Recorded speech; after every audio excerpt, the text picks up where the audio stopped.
لله رب العالمين وصلى الله وسلم على سيدنا محمد وعلى آله وأصحابه والتابعين والتابعين لهم بإحسان إلى يوم الدين وعلينا معهم وفيهم برحمتك يا أرحم الراحمين. سبحانك لا علم لنا إلا ما علمتنا إنك أنت العليم الحكيم. ربنا اغفر لنا ذنوبنا وإسرافنا في أمرنا وثبت أقدامنا وانصرنا على القوم الكافرين. اللهم بك أمسينا وبك أصبحنا وبك نحيا وبك نموت وعليك نتوكل وإليك المصير.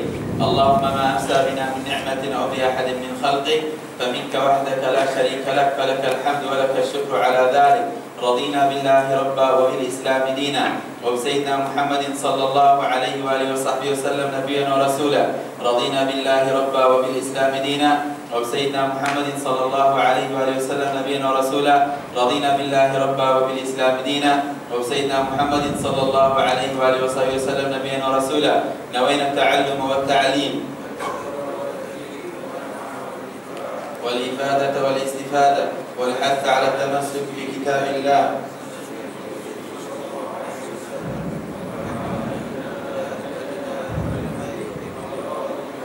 ومرضاته وقربه وثوابه سبحانه وتعالى. Alhamdulillah. Tuan-tuan, puan-puan, syukur kita kehadrat Allah Subhanahu wa taala yang maha mulia. Segala puji bagi Allah atas segala keadaan. Alhamdulillah kita masih hidup di dunia ini di bawah rahmat Allah Subhanahu wa taala. Kita masih berada di bawah rahmat Allah Subhanahu wa taala. Dua rahmat pada malam ini. Alhamdulillah, rahmat yang pertama rahmat majlis ilmu. Rahmat yang kedua ialah rahmat hujan. Nabi sallallahu alaihi wasallam bersabda, doa ketika turun hujan ialah makbul. Dan marilah kita sama memohon daripada Allah Subhanahu wa taala dengan barakah majlis ini, dengan barakah tuan-tuan, puan-puan, dengan barakah Nabi Muhammad sallallahu alaihi wasallam, semoga Allah menunaikan hajat kita semua insya-Allah dunia dan akhirat, dan semoga Allah memberi kesihatan, keafiatan kepada semua orang yang berada di dalam majlis ini. Amin Allahumma amin birahmatika ya arhamar rahimin. Alhamdulillah, tuan-tuan, puan-puan, insya-Allah taala pada hari ini yang penuh rahmah dan barakah kita akan mula belajar di kitab Bidayatul Hidayah. Bidayatul Hidayah, permulaan jalan hidayah. Permulaan jalan hidayah daripada Allah Subhanahu wa taala. Kitab ini kitab yang kecil tetapi besar maknanya. Tapi dia kecil badannya, tapi hakikatnya besar. Di negara Arab ketika seorang baru lahir, dia baru lahir, umur baru 1 hari. Bila dia baru lahir, terus ibu bapanya beli kitab Bidayatul Hidayah dan letak tebingnya.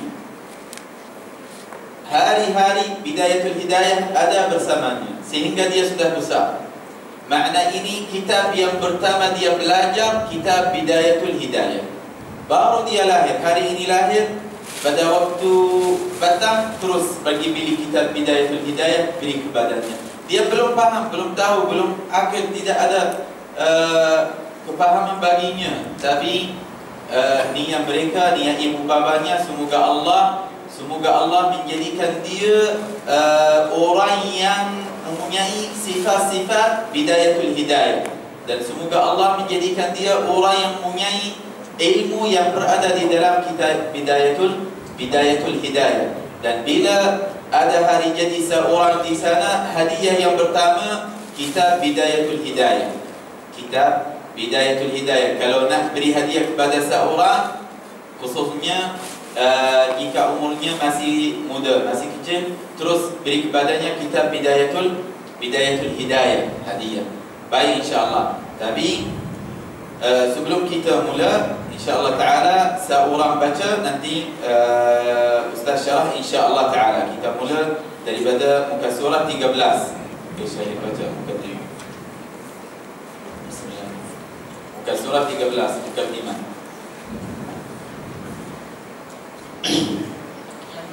Bismillahirrahmanirrahim. Dengan nama Allah yang sangat pemurah lagi sangat mengasihi.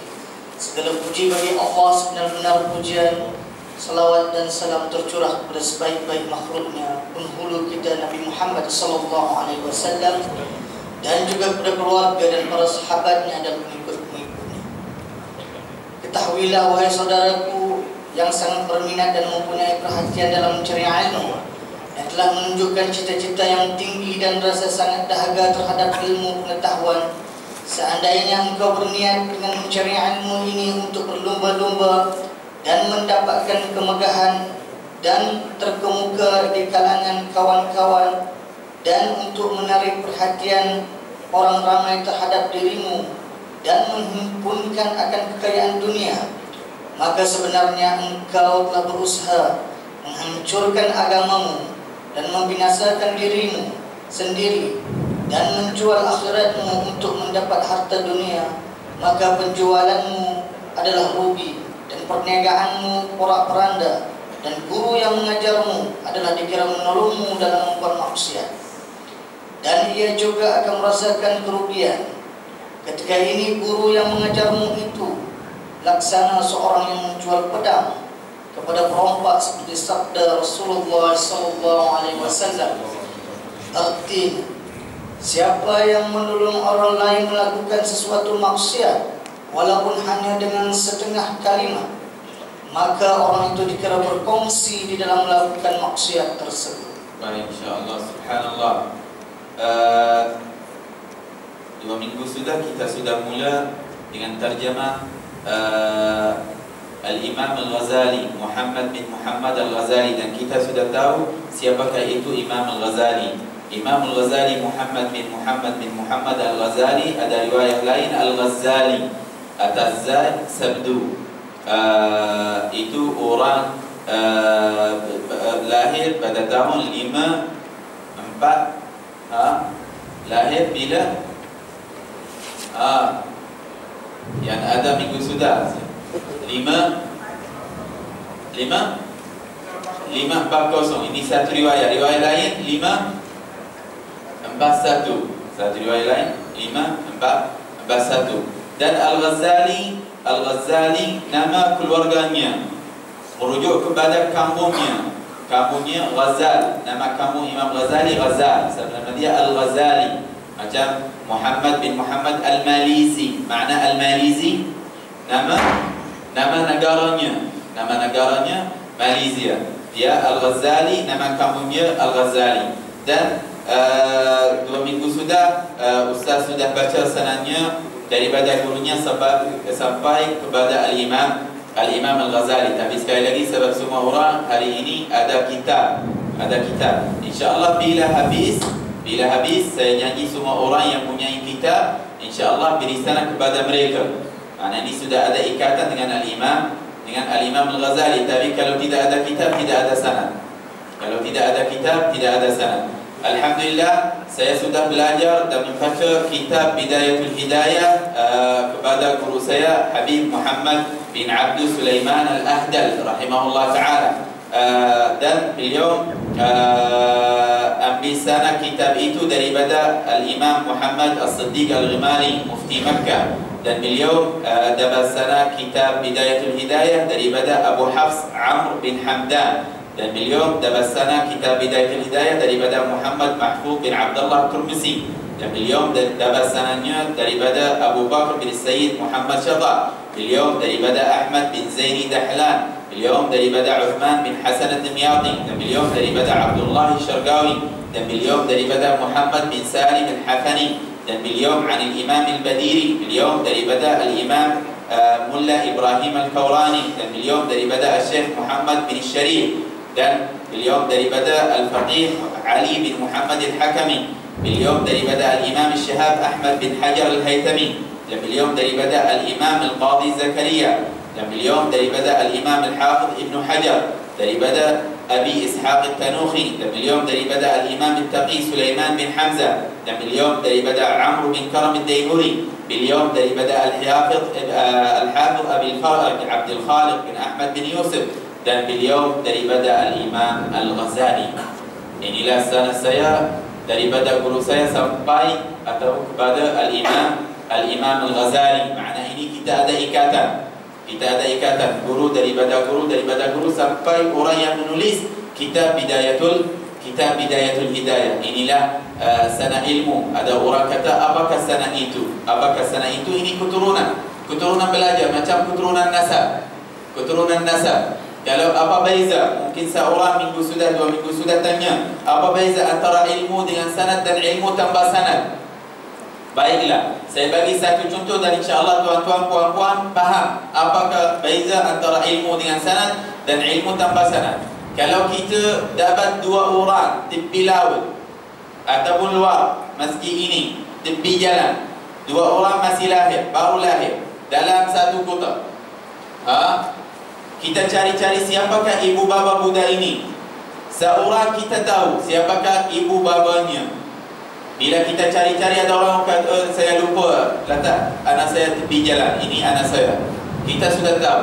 Tapi seorang kita cari dalam surah khabar, dalam TV, dalam semua, tapi kita tak dapat.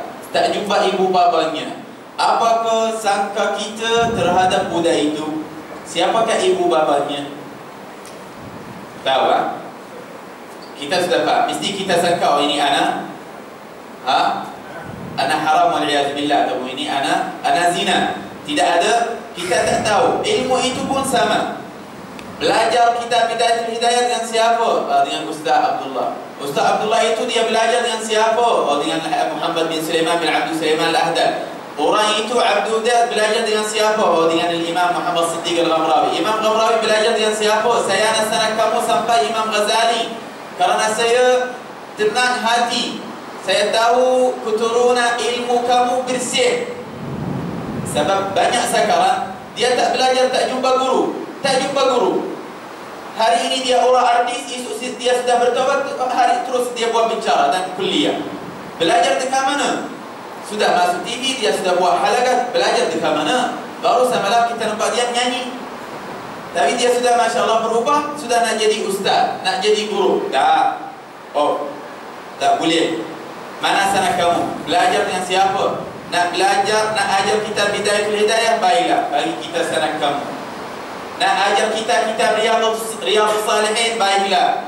Mana sana kamu sampai Imam Nawawi yang menulis kitab Riyadhus Salihin. Nak ajar kita Bukhari dan Muslim, baiklah. Mana sana kamu sampai Imam Bukhari dan Muslim. Mana sana kamu sampai Bukhari dan Muslim. Saya bagi kamu satu contoh tuan-tuan, puan-puan. Saya pernah jumpa seorang yang ajar ataupun yang mengajar tanpa sanad, tanpa jumpa guru. Tiba-tiba dia Masya Allah sudah dapat hidayah, sudah jadi nak orang berdakwah. Baiklah, dakwah terus. Tak perlu orang dakwah dia bagi khutbah, bagi ceramah dan sebagainya. Walaupun ikut orang sahaja ikut dakwah. Tuan-tuan, puan-puan pun berada di dalam majlis ini pun dakwah ini. Dakwah. Dia bagi satu khutbah. Bila dia baca khutbah itu, dia tak tahu. Bukan semua perkataan yang ada dalam kitab ini betul. Ada yang salah. Mungkin orang tulis salah. Orang tulis salah, bukan semua orang maksud. Mungkin jatuh satu titik. Tempat mereka tahu, tempat mereka buat, tempat mereka sengaja. Ini manusia. Tapi bila ada sana, kita selamat. Kalau seorang sekarang baca Quran ini, dia tak tahu mana yang salah, mana yang betul. Bila dia baca khutbah Jumaat, dia baca tajuk khutbah itu tentang ubat di dalam Al-Quran dan As-Sunnah. Ubat penyakit di dalam Al-Quran dan As-Sunnah. Dia bagi dalil daripada Al-Quran. Ada satu dalil, dia baca dalil hadis Nabi SAW, hadis masyhur dan hadis sahih, betul, hadis sahih. Al-habbatus sauda. Al-habbah, tahu habbah sauda? Habbah sauda dawa li kulli da' illa as-sam. Habbah sauda itu Nabi SAW bersabda obat untuk semua penyakit malaikat mati. Hadis sahih. Tapi abang kita baca atas mimbar Al-Hayyah. Tengok tuan-tuan, puan-puan, itu habbah, al-habbah. Perkataan sama tapi tambah satu titik di bawah tepi ba. Habbah tambah satu titik jadi hayyah. Makna terus tukar jadi hayyah. Apa makna hayyah? Ular. Dia baca al-hayyah as-sauda. Ular yang hitam.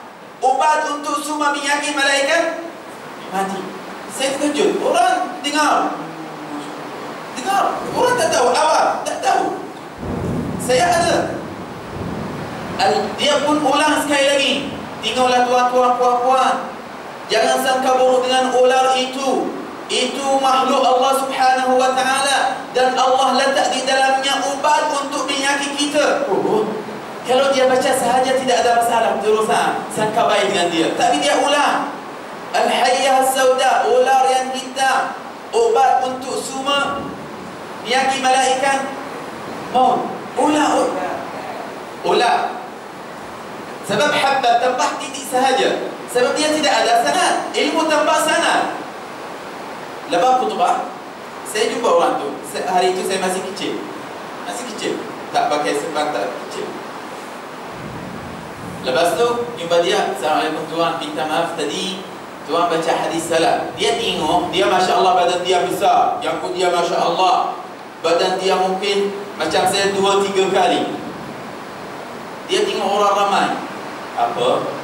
Dia kata tuan tadi baca hadis salah. Bukan habbah sauda, bukan hayyah sauda, bukan ular hitam, habbah. Tapi mungkin salah tulis. Dia tengok kepada saya, sudah minum susu. Wallahi tuan dia cakap begini. Dia tengok, sudah minum susu. Terkejut. Hari itu hari Jumaat. Saya kata sudah. Umur kamu berapa tahun? Saya cakap hari itu 15 tahun. Sudah balik belum? Ya Allah, macam dia takabur. Wallahi dia takabur. Bagi-bagilah. Ini hadis sahih Nabi SAW. Memang hadis sahih betul, tapi tulis salah. Hadis sahih habbah, bukan hayyah, tambah satu titik sahaja. Dia tak nak terima. Dia bawa kitab, tengok ni. Ini kitab siapa? Ini kitab Riyadhus Salihin, Imam Nawawi. Betul. Ya betul, ini Imam Nawawi. Kenal Imam Nawawi tak kenal? Saya kenal ya. Dia kata ini Imam Nawawi tulis.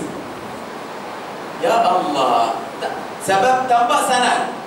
Kalau seorang bagi guna ubat itu mati, dia yang tanggungjawab. Dia tanggungjawab di sisi Allah Subhanahu wa ta'ala nanti. Haram. Ilmu tambah sanad seperti abang kita. Macam dia kita boleh buat. Ini penting khusus zaman ini. Zaman ini mesti kita. Sebab Sayyidina Ibn Umar radhiyallahu anhu arda, al-isnadu minad din. Sanad-sanad itu ialah agama bagimu. Seperti agama, din. Tak boleh kita macam binatang sahaja. Binatang tak. Kalau seorang nak bagi beli kereta, dia bukan terus berapa harga kereta ini, sejuta, ambil. Nak cash ataupun nak rasid? Tak ada, dia cek dulu lah. Dia nak cek tengok bagaimana kereta itu, dia sudah guna tak guna, bagaimana ini. Barang dia ada di Malaysia ataupun tidak ada. Kereta sahaja dunia tidak ada masalah. Kalau dia salah, tidak ada masalah. Kereta itu tak ikut dia ke kubur. Tapi pun kena hati-hati. Walaupun dengan perkara dunia, perkara akhirat lagi utama, lagi penting. Sebab ilmu ini ikut kita sehingga kita bertemu dengan Allah Subhanahu wa ta'ala. Tuan-tuan, puan-puan, saya tak nak cakap kepentingan sanad ilmu. Kita nak masuk terus dalam kitab Bidayatul Hidayah, insya-Allah taala pada hari ini. Dan niat kita nak mencari ridha Allah Subhanahu wa ta'ala, dan niat kita nak menjadikan diri kita sendiri dan anak-anak kita, keluarga kita, kehidupan mereka ikut cara kehidupan Nabi Muhammad sallallahu alaihi wa alihi wasallam. Tengoklah, Imam Ghazali radhiyallahu anhu arda telah tulis di dalam kitabnya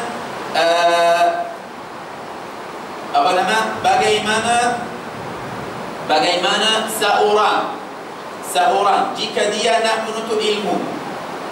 menuntut ilmu, syariat, ilmu agama Islam, ataupun ilmu biasa, ilmu duniawi pun. Ada dua manusia dalam ilmu itu, dua bahagian.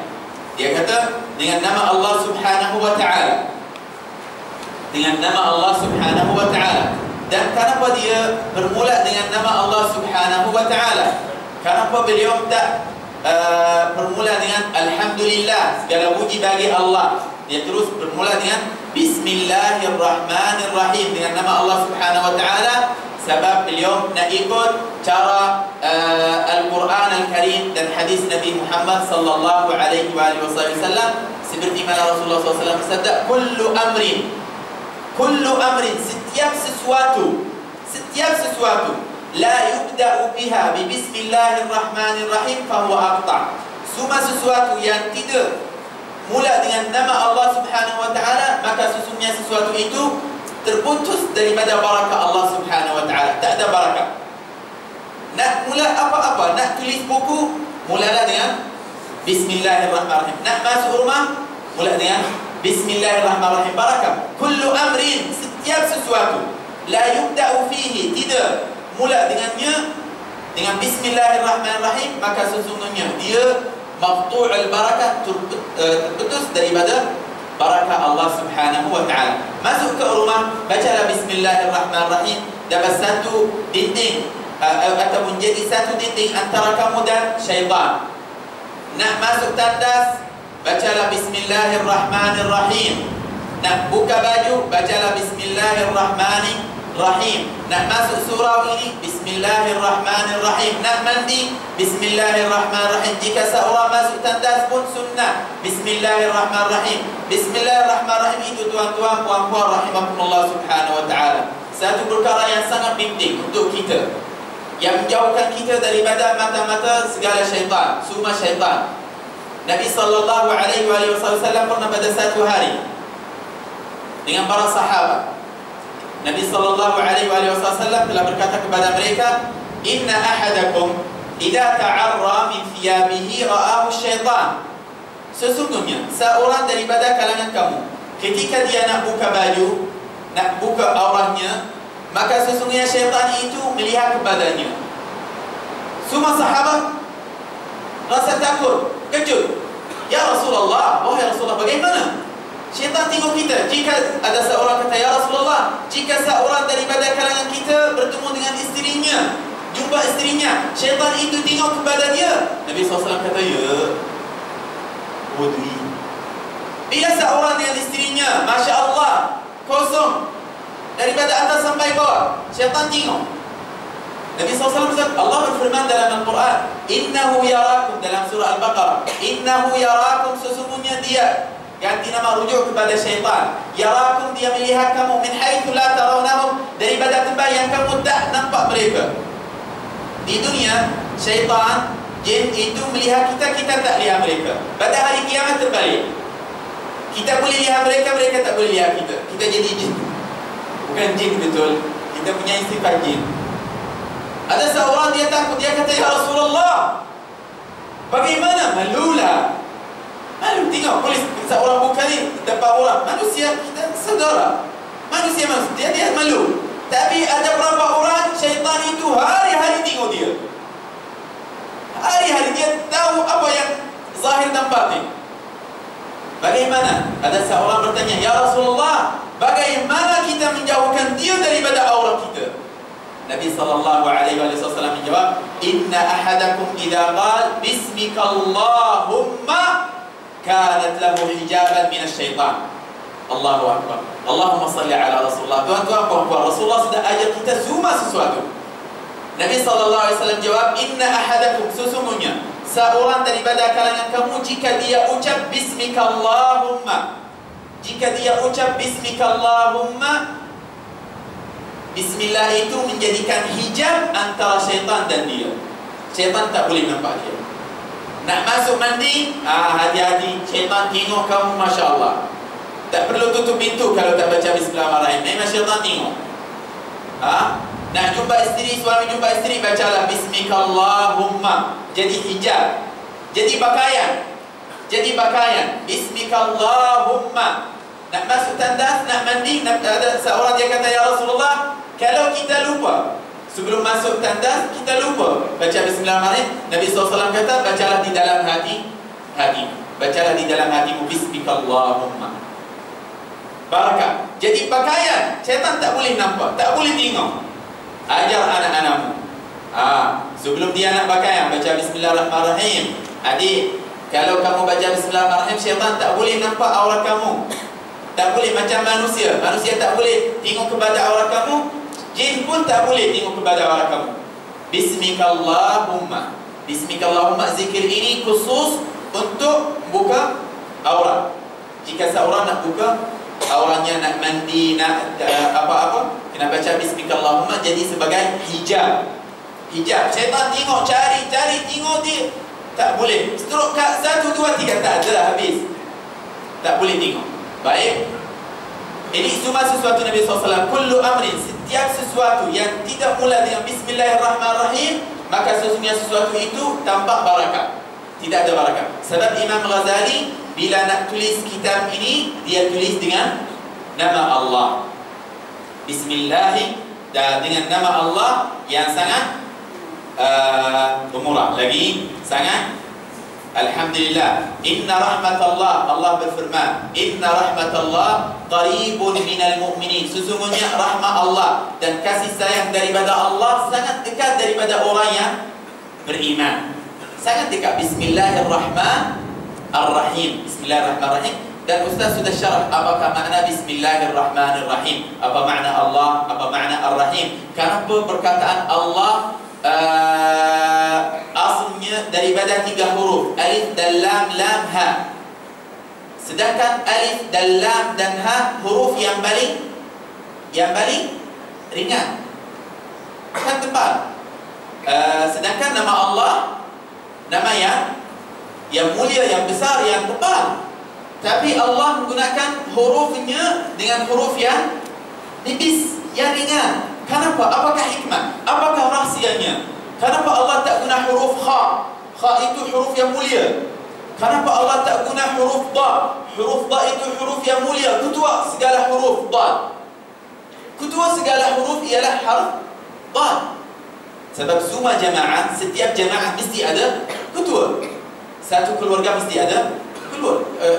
Satu kampung mesti ada ketua. Satu negara mesti ada ketua. Huruf pun 27, 28, 29 mesti ada ketua. Ketua huruf itu ialah huruf Dad. Kenapa Allah tak guna huruf Dad? Kenapa Allah tak menjadikan namanya daripada huruf yang tepat? Allah menjadikan namanya daripada huruf yang nipis, alif dan lam dan ha. Tuan-tuan, puan-puan, ada satu rahsia yang sangat besar dan satu hikmah yang sangat mulia. Allah gunakan alif dan lam dan ha. Sebab ulama kata alif dan lam dan ha dalam semua bahasa dunia. Semua bahasa dunia mempunyai alif dan lam dan ha. Kalau kita tengok huruf hijaiyah, alif lam ha. Kalau kita tengok dalam bahasa putih, A, B, C, D, ada alif, ada L, ada M, alif lam ha. Semua huruf dunia. Tapi huruf yang lain, makna ini bahasa China, ada alif lam ha. Bahasa Jepun ada alif lam ha. Bahasa Arab ada alif lam ha. Bahasa Melayu ada alif lam. Semua bahasa dunia. Allah tahu berapa bahasa. Tapi setiap bahasa dunia, semua bahasa dunia mempunyai alif dan lam dan ha.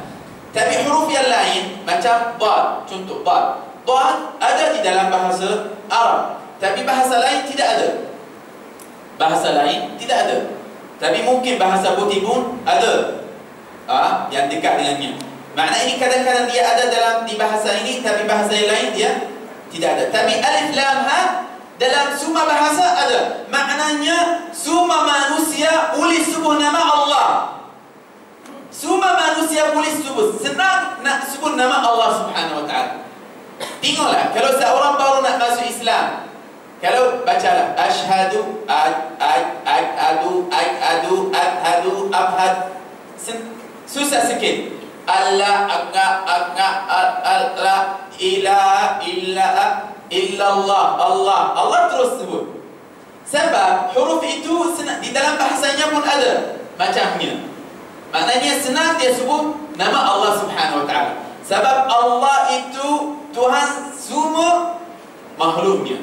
Semua makhluknya boleh sebut nama Allah Subhanahu wa ta'ala. Seorang di Yaman daripada China, dia baru masuk Islam.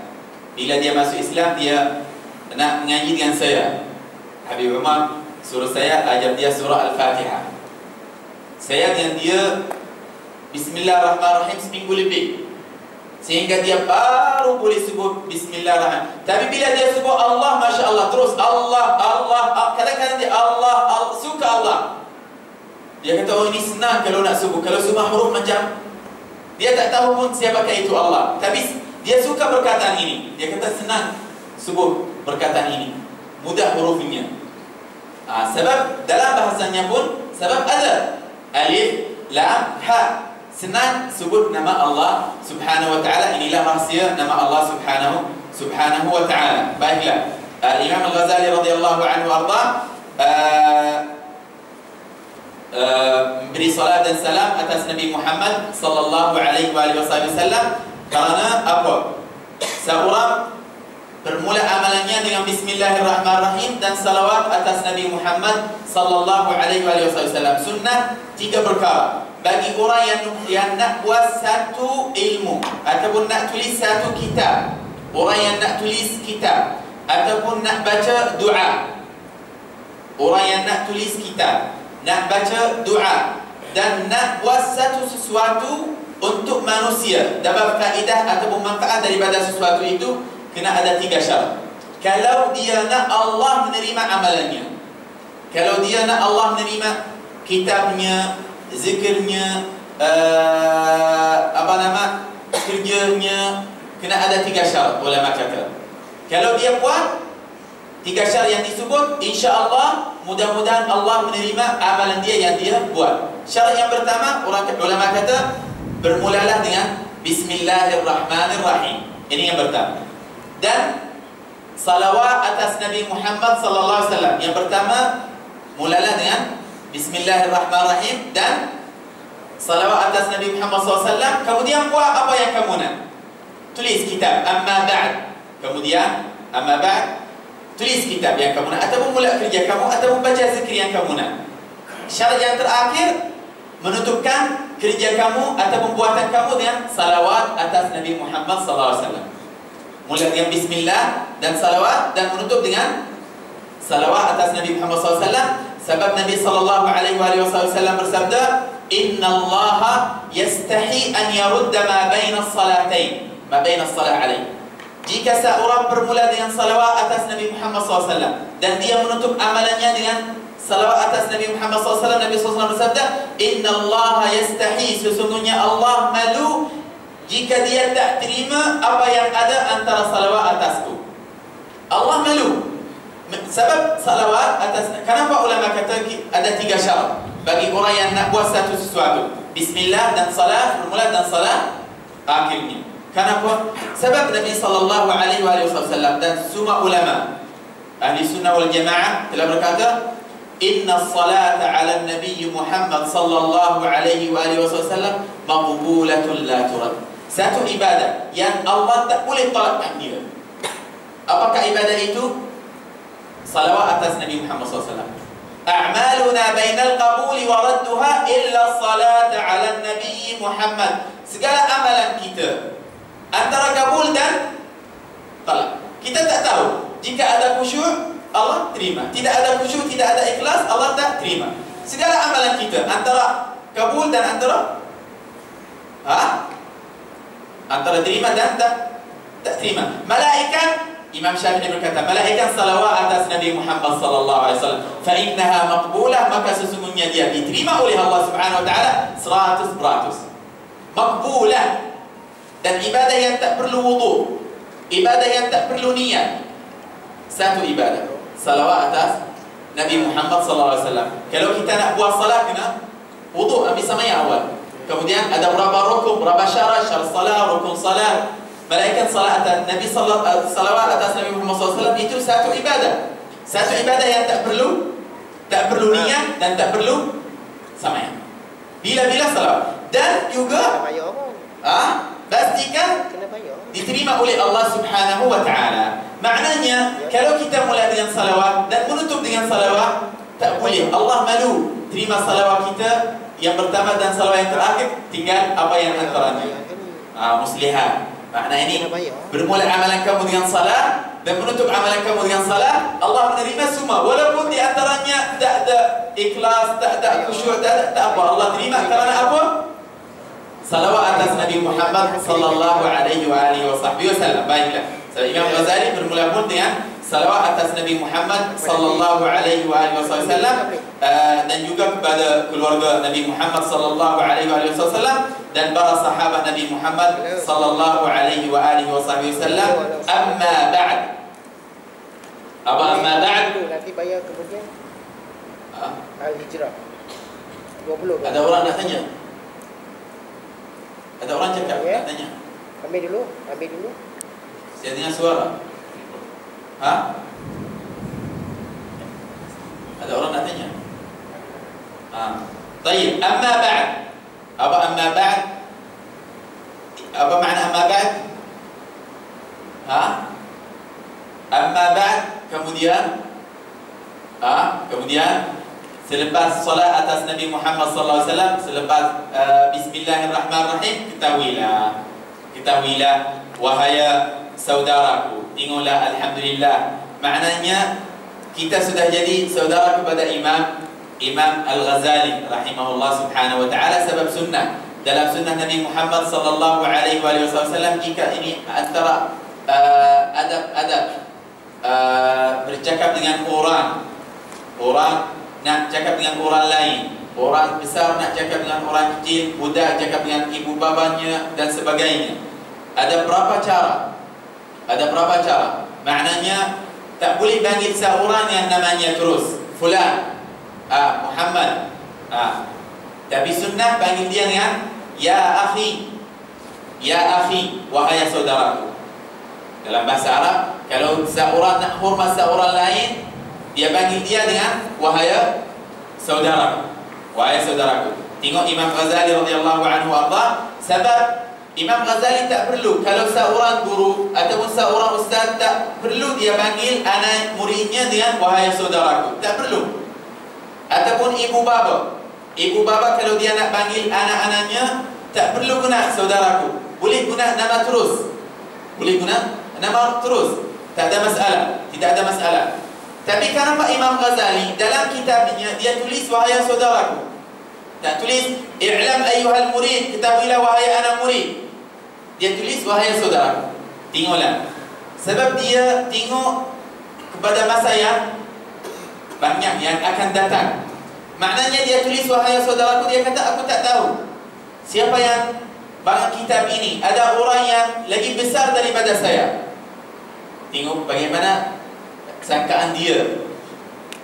Hujjatul Islam, ulama yang paling besar pada zamannya, tapi dia tulis wahai saudaraku. Kenapa?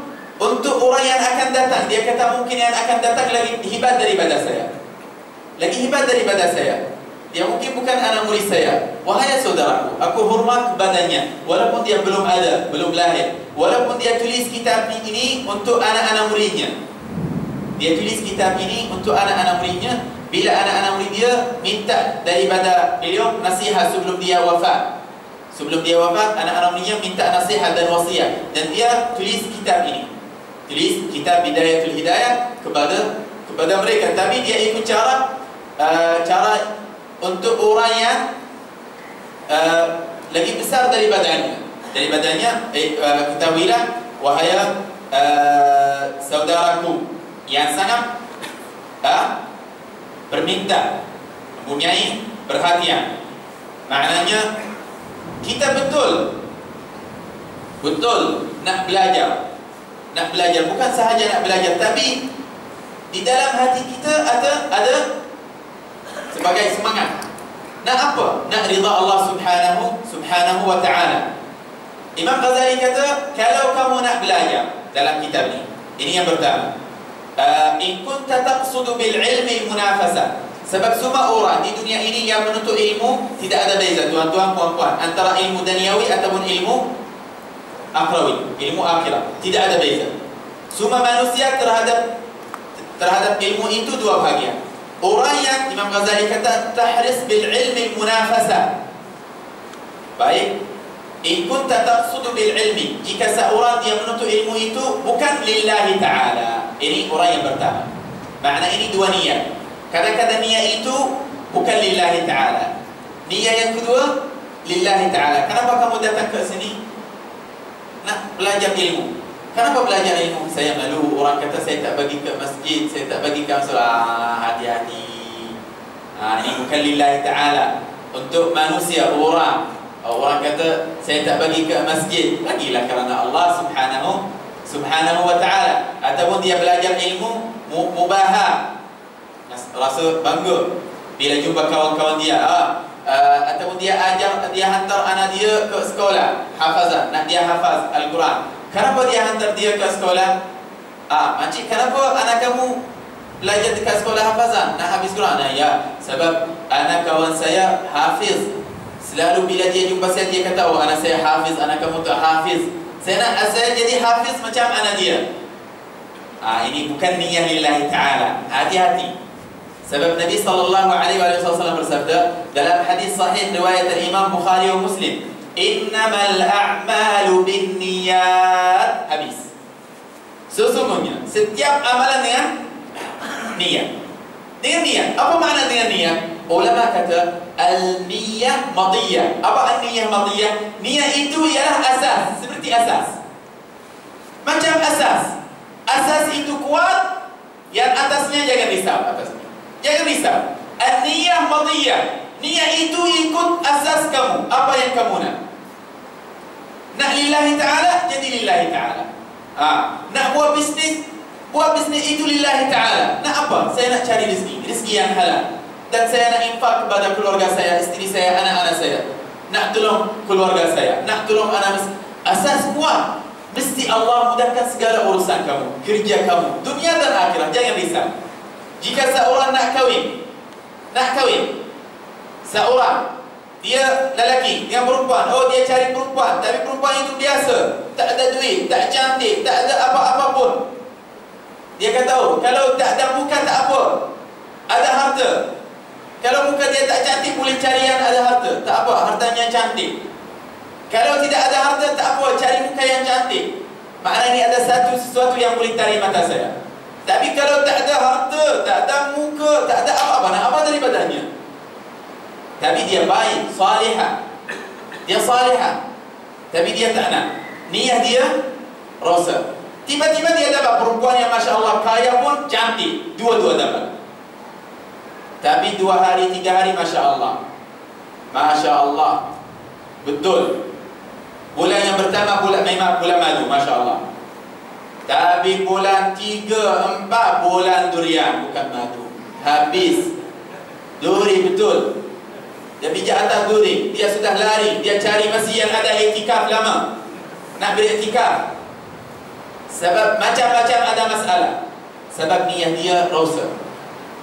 Niat dia bukan lillahi ta'ala. Tapi bila niat dia lillahi ta'ala, mesti Allah mudahkan semua urusan dia. Sebab Nabi SAW bersabda dalam hadis riwayat Imam Tirmizi, ini tentang niat. Man tazawwaja imra'atan li jamali, man tazawwaja imra'atan li maliha afqarahu Allah. Sesiapa yang meminta ataupun mencari satu perempuan untuk kekayaan dia, untuk hartanya, maka Allah menjadikan dia fakir. Maka Allah menghabiskan hartanya dan menjadikan fakir. Kadang-kadang seorang dia kaya, lelaki dia kaya, tapi niat perempuan itu salah. Niat perempuan itu salah. Bila dia nampak seorang Masya Allah hebat, sebelum dia datang dia sudah tengok kereta dia. Tengok apakah kereta dia, apakah kerja dia. Terus dia tanya, apakah kerja kamu? Apa. Dia tak pernah tanya bagaimana ilmu kamu, salat kamu, keadaan kamu di masjid. Dia tak, dia tengok terus kereta dia, hartanya habis. Niat dia rosak. Bukan lillahi ta'ala. Tapi tengok apa yang berlaku nanti. Bila dia kahwin, sebulan 2 bulan, suami dia sudah jadi fakir, jatuh. Bisnis dia sudah jatuh. Macam-macam musibah, macam-macam masalah. Dia kasihan. Apakah sebab itu? Sebab isterinya. Sebab niat dia rosak. Allah merosakkan rumah dia semua. Habis. Dia kasihan. Dia tak tahu apa sebab saya sudah. Memang saya keluarkan zakat, saya buat semua, saya baca zikir, saya jaga salat, saya. Memang ya. Tapi kamu tak tahu apa yang berlaku belakang. Lintas. Niat madiyah, ulama kata. Niat itu madiyah asas. Niat itu tali amalan kamu. Niat baik mesti dia tarik kamu ke tempat yang baik. Otomatik. Jangan risau. Baik, maknanya jika niat baik mesti masya-Allah jadi baik. Tengok kalau seorang nak belajar ilmu agama, Imam Ghazali radhiyallahu anhu berkata di dalam kitabnya, jika seorang dia belajar ilmu untuk dari muka manusia, masyhur, nak jadi masyhur, nak nama, dia nampak berapa orang, masya Allah, bila dia buat ceramah, bila dia hafal berapa hadis, orang kata dia banyak hadis dia hafal. Nak tarik muka manusia.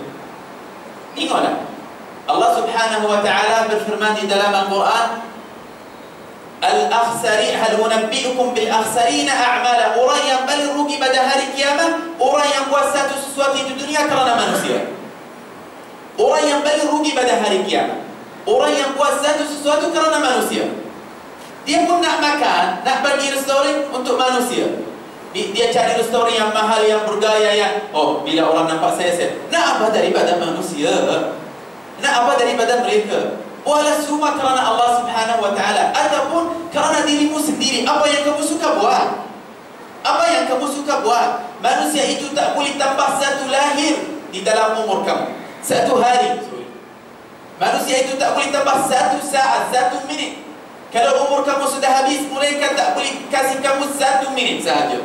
Tak boleh tambah satu minit. Kalau rezeki kamu sudah habis, mereka tak boleh bagi kamu RM1. Kalau rezeki kamu ada di sisi Allah Subhanahu wa taala, mereka tak boleh ambil RM1 pun daripada rezekimu. Tapi banyak orang buat kerana manusia, min nafsi wa wujuhan nas ilaih. Dia nak cari muka orang. Oh, ini fulan, ini saya. Kamu tak tahu saya siapa? Saya siapa? Dia dapat macam dia buat macam-macam.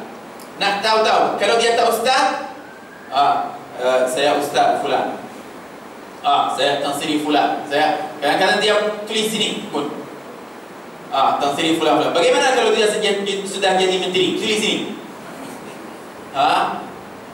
Pernah bagi saya dengan anak murid ke IKIM. Kita tunggu bila nak masuk studio. Lalu seorang datang.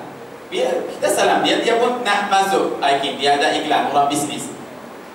Saya tak kenal dia, kalau kita pula. Tapi kalau anak murid saya, dia panggil, Tan Sri fulan. Saya kata, kenal dia. Dia kata, tak, tapi tulis baju dia, tengok Tan Sri fulan. Oh, bagus. Saya terkejut, mana anak murid tahu. Dia kata, tak, tulis dalam bajunya. Okey, alhamdulillah, bagus. Tak ada masalah. Tapi buatlah kerana Allah Subhanahu wa taala. Dunia itu sementara, tuan-tuan, puan-puan. Pada hari kiamat tidak ada galaran, malaikat galaran ilmu. Orang yang punya kuasa tak panggil dia wahai menteri fulan, wahai raja fulan. Tak ada, habis. Semua nama-nama pada hari kiamat habis, malaikat satu nama. Nama siapa? Ulama. Seperti tuan-tuan, puan-puan. Ulama, galaran ulama masih ada, masih kekal. Jika jadi seorang alim, bukan orang alim sahaja yang hafal berapa hadis, tuan-tuan, puan-puan, tak. Tak, orang alim, siapakah orang alim? Bukan yang hafal 30 juzuk Quran, tak. Bukan yang hafal berapa ribu hadis, tak. Bukan orang yang pandai buat ceramah, tak. Bukan. Sayyidina Abu Bakar Siddiq berapa surah dia hafal daripada Al-Quran? Tak hafal 30 juz. Sayyidina Ali bin Abi Talib tak hafal 30 juz. Banyak sahabat yang hafal Quran berapa sahaja. Bukan semua sahabat faqih. Bukan semua sahabat faqih tentang fikih tahu, tak ada. Tapi semua sahabat ulama. Semua sahabat, hakikat semua sahabat ialah ulama. Kenapa ulama? Tengoklah Sayyidina Uwais Al-Qarani. Uwais Al-Qarani dia orang biasa, orang miskin, orang fakir. Orang hidup dekat kampung. Dia jaga kambing orang kampung dia. Tapi dia pada hari kiamat bersama orang ulama. Dia bukan alim. Allahu a'lam dia boleh baca Al-Quran ataupun tak boleh baca Al-Quran. Nabi SAW pun tak pernah jumpa dia, Sayyidina Uwais Al-Qarani. Tak pernah jumpa Sayyidina Uwais Al-Qarani. Dia hidup di kota Yaman. Sayyidina Rasulullah di Makkah dan Madinah, tak pernah. Tapi Rasulullah kenal dia. Rasulullah kenal Sayyidina Uwais Al-Qarani. Maka sesungguhnya Uwais itu orang yang cukup alim. Belajar dekat mana? Belajar dekat mana? Tidak ada. Tidak ada. Dia tak pernah jumpa Rasulullah. Sedangkan dia hidup masa zaman Rasulullah sallallahu alaihi wasallam. Tapi pada satu hari Nabi SAW panggil Sayyidina Umar, Uthman dan Ali dan Abu Bakar. Allah. Orang yang paling besar sebelah Rasulullah SAW. Abu Bakar, Umar, Uthman, Ali. Berapa orang yang dijamin masuk ke syurga Allah Subhanahu wa taala? Abu Bakar, Umar, Uthman. Wahai Abu Bakar, marilah. Wahai Umar, marilah. Wahai Uthman, marilah. Wahai Ali, marilah. Dan apa wahai Rasulullah? Sesungguhnya ada seorang dekat Yaman, dekat kota Yaman, namanya Uwais Al-Qarani. Wahai Abu Bakar, wahai Umar, wahai Uthman, wahai Ali, jika kamu bertemu dengan dia, mintalah doa daripadanya. Allah akan mengampunkan dosa-dosamu. Allah. Abu Bakar, Umar, Uthman, dia perlu minta doa daripada orang biasa. Orang biasa, orang kamu dia tak pernah duduk dengan dia, rasa hina. Duduk dengan Uwais, dia duduk dengan kambing-kambing dia saja, kita tak boleh duduk dengan dia. Tapi Rasulullah tahu nama dia dan sifat-sifatnya, dan suruh sahabat yang paling besar minta doa daripadanya. Allah mengampuni dosa-dosa mereka dengan barakat doa Uwais Al-Qarani. Alim, ulama, dapat martabat itu, dapat darjah itu dari mana? Allah berfirman di dalam Al-Quran, tuan-tuan, puan-puan, wattaqullaha wa yu'allimukumullah. Bertakwalah kamu kepada Allah dan Allah yang mengajarkan kamu. Ilmu laduni terus. Jagalah hatimu. Seperti mana Imam Ghazali tulis di dalam kitabnya. Jangan tengok apa yang ada dengan manusia tak. Sayyidina Uwais Al-Qarani berapa lama hidup dengan kamu? Tak kisah. Orang tak duduk dengan dia, tak apa. Jaga kambing betul-betul, tak apa, baik insya-Allah. Nak apa? Hubungan dia dengan Allah Subhanahu wa taala sangat tinggi. Sehingga Rasulullah tahu siapakah itu Uwais Al-Qarani.